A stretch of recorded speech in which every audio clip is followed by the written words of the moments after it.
Okay, welcome to the VISOR Podcast. I'm Andy and I'm with Miggy, our editor-at-large, and Simon, our contributing writer, which is redundant because that also means contributor.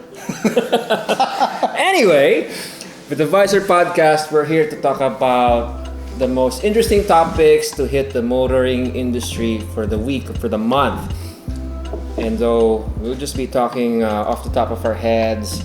And for this week, our first topic will be the Honda HR-V, which has just been launched in Indonesia yesterday. So the HR-V, medyo matagal na, 2014, 2015 yung the last model. So I think it's high time for Honda now to introduce a new subcompact crossover because everyone wants subcompact crossovers. Yeah, it's a very tight segment. No? Yeah, very, very tight segment. And, surprise, surprise, they're coming in with a turbo this year. So that's north of 170 horsepower, more or less parang Civic levels of power. So that should be good for customers who want a little more performance. Is there going to be a hybrid? No hybrid. So no hybrid. No hybrid. So it's just NA and turbo. Alam mo, naalala ko yung unang HR-V na maneho ko yun ng mga 1999 pa. So, ganoon na kami katanda. It was a yellow test unit. Kamukha siya, para siyang sapatos ni Voltes 5. And actually, masaya siyang gamitin kasi I think, if I'm not mistaken, it was based on the Honda City platform. So, it had a 1.5-liter engine. It was all-wheel drive, which is pretty trick for that period, no? It didn't really click that much because konti na lang yung dadagdag mo sa presyo, may CR-V ka na. Yeah. And then nag-stagnate yung nameplate for how many years? And in 2015 they relaunched it with the HR-V, which is actually, I thought it was a really nice crossover, especially for those who medyo natitito masyado sa CR-V. So sa HR-V mas bata ka siguro yung image mo. Yeah. Hindi naman siya ganun mas mura. I mean, it wasn't that significant, but it looked younger. Oo naman. So, ano yung highlights? What are the highlights of the HR-V besides the engine? So the highlights is both variants will come with the Honda Sensing, yung mga driver aids. I think you have the automatic braking. So, pwede na mag-phone habang nagmamaneho. No. Di ba yun yung purpose nun, di ba? Joke lang. But I guess ang advantage nung turbo is that you don't need to work the engine that hard anymore. Kasi ang problem is, pag yung subcompact crossover, you pair it with a parang car engine na maliit. 1.5. Pigay. Pigang-pigay. So parang you end up spending more for gas kasi lagi mong pinupush eh. Pero with the turbo, ang expectation is that you don't have to work the car hard to get up to speed. Tsaka hindi ka maawa sa sarili mo. Wala akong pera pambili ng mas malaking makina. By the way, the engine, is it a 4-cylinder? 4-cylinder for both. Anong displacement? 1.5 for both din. And did you say non-turbo lang yung isa? Yung isa NA, tapos yung isa turbo. So, yung isa parang 120 horse, then the other one over 170 horse. So, that should be pretty good. But you mentioned this was launched in Indonesia. Indonesia, correct? Yesterday. Are we sure we're gonna get the same variants here? That is likely kasi considering the prices ngayon na inintroduce ni Honda Philippines for the all-new HR-V, which is 1.3 and 1.6 million pesos respectively. Parang ang guess is that it should come from a country na hindi naman ganun kalaki ang import duties. And that is within ASEAN region. So pinaka logical choice is Indonesia. Sorry, did you mention if it's front-wheel drive only or all-wheel drive? Front driver lang siya. Ay, sayang hindi pa ginawang all-wheel. Kala mo naman, bibili ako. Hindi, ako nagagamit ko talaga all-wheel drive. Pero very few people in reality ever really use four-wheel drive or all-wheel drive. Unless nasa probinsya ka. Nasa probinsya. Minamotor mo lang naman bundok eh. Hindi, pare sa bundok. Tinatawag mo pa nakakatakot. Ilog eh. Pero medyo may all-wheel drive. So anyway, talking about engines, it's fascinating how before, for the ones who were not born yet during the 80s, a turbo was something like it was a bad thing to see on an engine. Not because it gave extra power, but because, from my understanding, it was just the power delivery was just bad. It was either on or off. It was scary. So because it had to wait till there's enough exhaust to drive the turbine whatever thing, and then and then off. So it was not a smooth experience. And then lately lang, because they perfected the technology with these small turbos, you don't even notice that it's working. No, you just, when you step on the gas, it just has so much torque, even from 2,000 RPM. It actually feels, yung hatak niya parang diesel, di ba? You barely need to work the engine. So that's a benefit of these small, what do you call it? Small displacement. Low pressure turbo, tama ba dun? Small displacement turbo. Small displacement, whatever. Turbo. Small displacement turbo. So I guess that's the future of internal combustion engines now. Kasi di ba naghihigpit na sila with new emissions. So, and also for, what do you call it? They have industry standards for so-and-so. Your cars must have an average fuel economy of, di ba? Kailangan nila sa Euro, di ba? So, in essence, di na talaga uso mga guzzler. Tama. So, Hindi na pwede. Which is fine kasi napakamura na ng gasolina, di ba? Parang ginto. Di ba? Nakakaiyak na eh. Parang kang hinold up sa gasolina. I just filled up a Scrambler before coming here. Yeah. It was 900 pesos. 900 pesos for a tank of gas on a motorcycle. Naka-Ducati ka naman. Sakit pa rin. Ducati ka. Anyway, so where was I? Engines. So, I guess the future is small displacement, turbo engines. Masaya ka na kung 4-cylinder siya. Kasi karamihan ngayon, 3 cylinders. I mean, dati, di ba, nilalait pa natin. 3-cylinder. Motorsiklo. But now, to be honest, like what are the good 3 cylinders? Almera. Almera has a turbo. Cool Ray. It's actually really nice. Yeah. What? Cool Ray. Really? 3-cylinder. Okavango din. Okavango din, yeah. Okavango din. Yeah. Wow. 3 cylinders. Parang malakas sa mata ka. Wow. You floored the Okavango, iiyak gulong nun. I drove the Okavango and What's the horsepower rating on that 3-cylinder? 170-ish. I think combined with the hybrid, parang approaching 190 na yata. Combined with the hybrid. It's a mild hybrid system. But with the internal combustion lang. Parang plus 10 lang naman eh. I'm Plus not 10 sure, lang. pero the base kasi is something like 170-ish for the full Ray. So parang siguro, I don't know, plus 20 sa hybrid. So, pero it's a pretty good number. It's a pretty good number. But what do you think of the longevity of squeezing that much horsepower from a very small engine? Well, I think medyo mature na yung metallurgy. I wouldn't worry about it. I mean, in 15 years, nagpalit ka siguro ng kotse mo, so it wouldn't really matter. Siguro. Di ba? I hope. But, Pero ang ano lang sa akin with 3-cylinder engines is, okay, fine, you get performance that rivals or is even better than 4 cylinders of similar capacity from 10 years ago. They just have no engine note worth speaking about. Diba? It's like, well, yun lang, diba? yeah. Diba? That's true. So, that's what I miss about the engines. The motors, the internal combustion engines of like 20 years ago. Like, the other day, may pinakita sa akin si Boss Sam. May binibentang SIR, 1996 SIR. Oh, wow. For me, that was one of the most influential engines in local car culture. The B16. B16. Kasi it was made 100 Horsepower per liter. per liter. So that was 160, Yeah. which at the time was a lot, no? Oh, yeah. Actually, hanggang ngayon, it's still decent ngayon. Still diba? decent. Yeah. And at the time, they couldn't sell those cars fast enough because from people who were coming from 120 horsepower, 160 was a big leap. Parang, uy, It was a lot. fast and It's too furious much. tayo. Yeah. That was 1998. 98. Kasi I remember we were offered that car nung na-total yung 96 na Civic namin. And we got it. We were one of the first customers ng Honda Cars Manila. Yeah, for that the was car. that was a really really good car for the period. I mean, even today, that Even car today, is still a very nice car. Of course, medyo behind na siya on the tech, pero man, that engine is still, wow.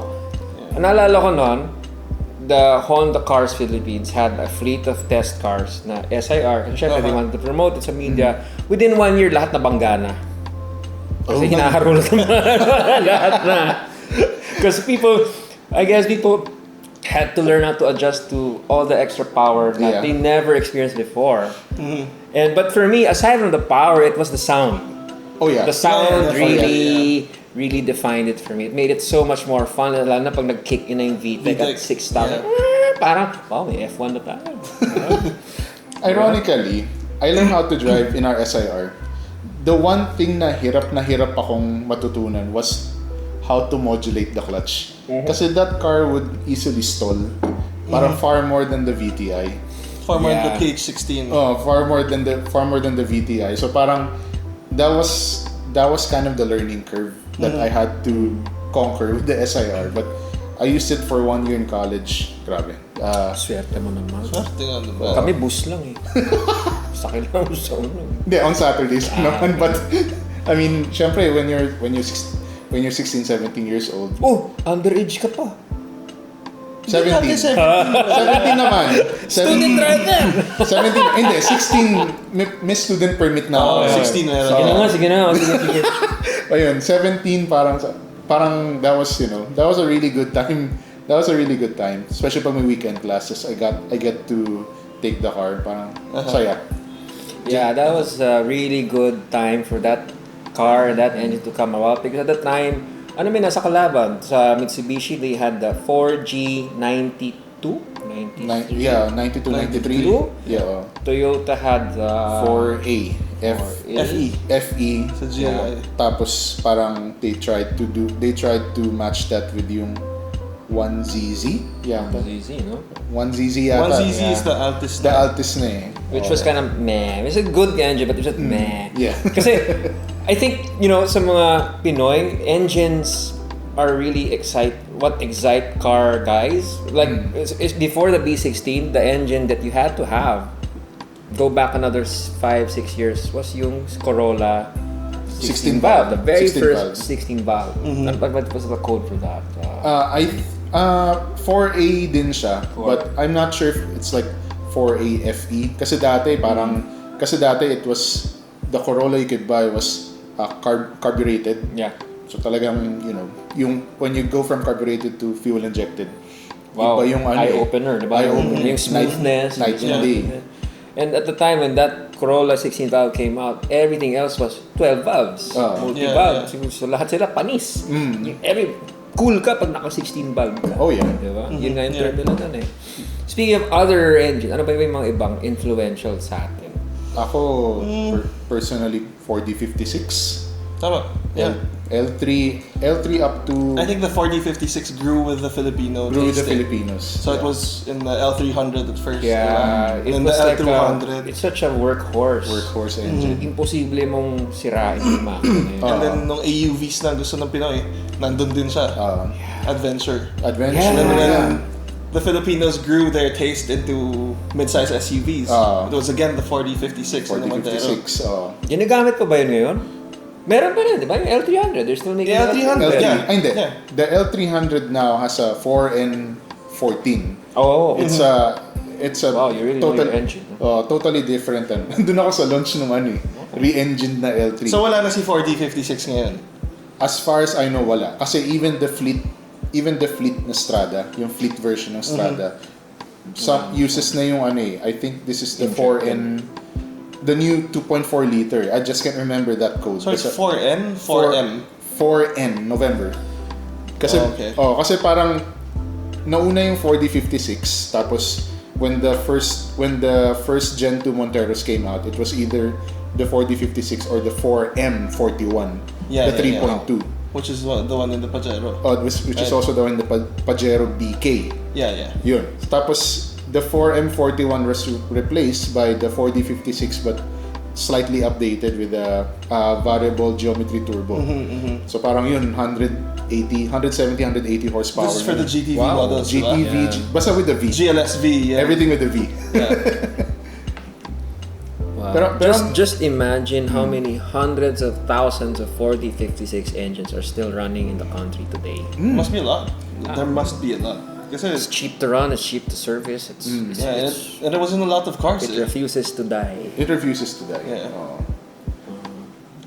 Speaking of refusing to die, we're a moment of silence for my 2002 Suburban.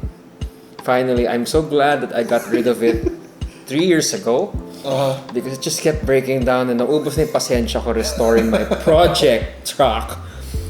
It's 5.2 liter V8. At the time, sayabang, wow, V8, Vortec pa. Then every time I got 3 kilometers per liter out of that. Oh, that sucks. That sucks. yeah. That's such a pain. I was so happy I still sold it for How long did you have decent it? money. 4 years. 4 years you were using it? Yeah. It was Oh, my a lot. service. It was my service. Like a daily vehicle. driver? Hindi naman. Twice a week. Pag kailan magkarga. Mamulubi ka na pag dinelay driver mo. Kalokohan yun. Pero, Hindi ka lang alam mo, pag- I made the decision to sell it kasi nakakagamit ako ng Innova noon. So, okay, hindi na natin kailangan to. May bumili ng taga Pampanga kaya ginawa niya tang karo. Fine, take it. Oh. Woo! Actually, Dodge the bullet there. Actually, yung mga Xped, ganyan, Suburban Tahoe, yun ang ginagawang karo na. Yun ang second life nila eh. Yes. Taking people to the afterlife. Yeah. That's true.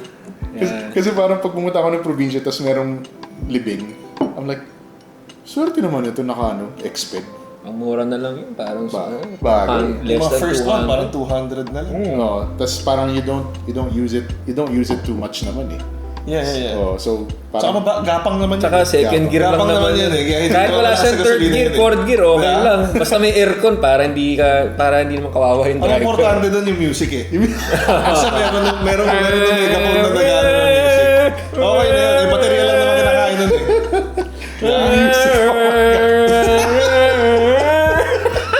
gusto ko Tapos may mga karama yung mga naka-jeep, mga tricycle, tapos naman lahat ng mga pamilya sa likod. Sorry. anyway, so What's our last topic? let's get away from the What were we talking about? the 4056. the right? 4056. So Excuse me. there's another engine that has moved a lot of Filipinos.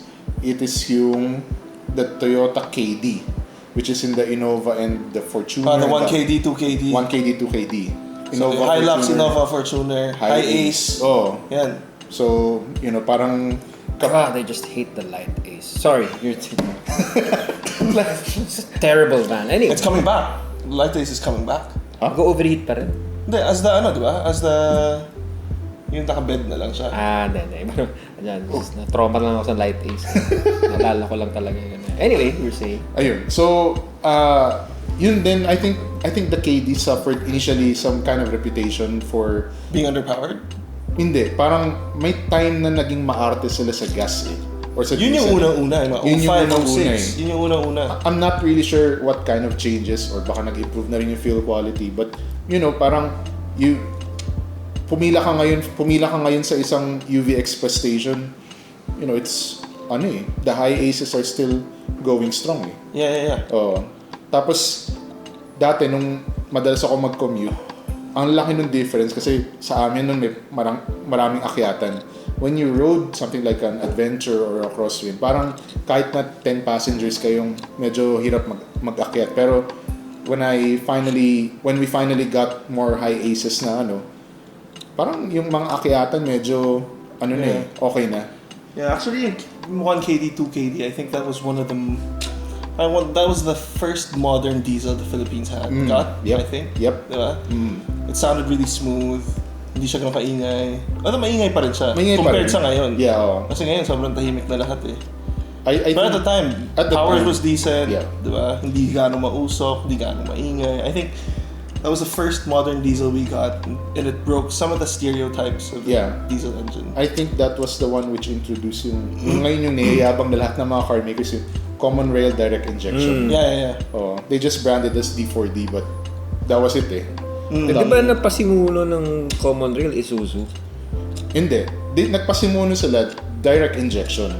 But it's not... Pero mechanical pa dati. Mechanical pa rin. No, I remember the Trooper, the 4GX1. Hindi siya CRDI. That wasn't CRDI. Oh, okay. Oh, tapos well, let's not go to the 4JX1 kasi may Beep! It was such a beep!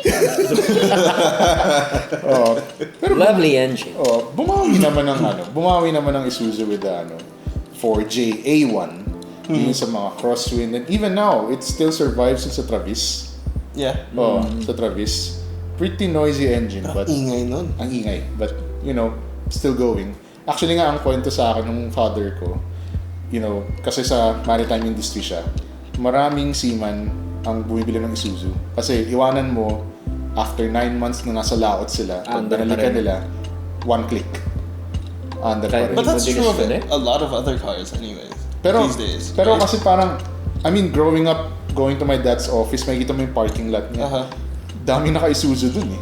Kasi yun yung sabi ng mga seaman. They're very traditional. Oh, they're very traditional. But if you have that kind of reputation for then that's something I think Isuzu should be proud of. Yeah. Oh. Yeah. Yun. Speaking of Isuzu, siguro iconic engines yung mga naka-display sa gilid ng Jeep, yung 4BC1, 4BA1, 4BA1, 4HF1. oh, mga ganun. Yun very it's not good for the environment, but if jeepney driver ka na mababa lang ang bottom line. Yeah, what else would you use? Di ba? It just speaks to how much the transportation system needs to be revamped. Kasi people say, oh, you should scrap all of these jeepneys. Yeah, what are you going to replace it with? Diba? What would be economically feasible for all these jeepney operators? Pipilitin mo sa kanila yung e-jeepney. Baon-baon naman sila sa utang. Ano yun? That's not a solution, diba? Yeah. So that's why they use antiquated engines, because that's all that they can afford. Diba? So somebody has to think of something. Kami, taga-reklamo lang kami. Ayos. Approve! Reklamo lang. Marinig lang. Next week, anong re-reklamo natin? Isipan na natin. And then, next week, fuel na naman kasi tataas na naman ng diesel by 6 Na pesos. naman? Tataas na naman? Tataas na naman. It went, Is that sure? Is that for sure? Yun ang forecast. Kasi this week, it went down. Rolled back, right? This week It rolled back by 11, 12 pesos. 12 pesos yung diesel. Pero next week, it's 7 pesos for diesel and around 3-4 pesos for gasoline. Oh, God. So, Wala, pag ganito, we're in the era of very expensive gasoline already. So all of the fuel is saving tips you read about, ito na yung oras na uso na ngayon na matipid kotse mo, hindi yung mabilis. Oo. Yeah. Andy, benta mo na lang kami bisikleta. Usap tayo ng mga. Marami magbebenta ng bisikleta. Pero did you know, because of the oil prices, even prices of bicycles will increase? Is that so? Because factories run on yeah. Petrol products. yes. Even carbon frames are based on petrol, if I'm not mistaken. Tsaka yung logistics. So everything will go up. Everything will go up. Tinan mo nga yung parang sa Russia nga kasi they have all these economic sanctions. Yeah. So some of the products like even as simple as bread, cereals, yung supermarket prices will have gone up by 3 times. So, ang mahal na ng karne ngayon, man. Grabe. Oo nga, Naging vegetarian. Hindi, mas mahal pa rin gulay eh. Lucky me naman. Mas mahal ang gulay. Oo, mahal ang gulay ngayon. Problema mo naman pag puro Lucky Me ka, parang anong sagot mo sa anong sagot mo sa elevated sodium mo? Wala. Tsaka sa kidney stone mo. Kidney stone.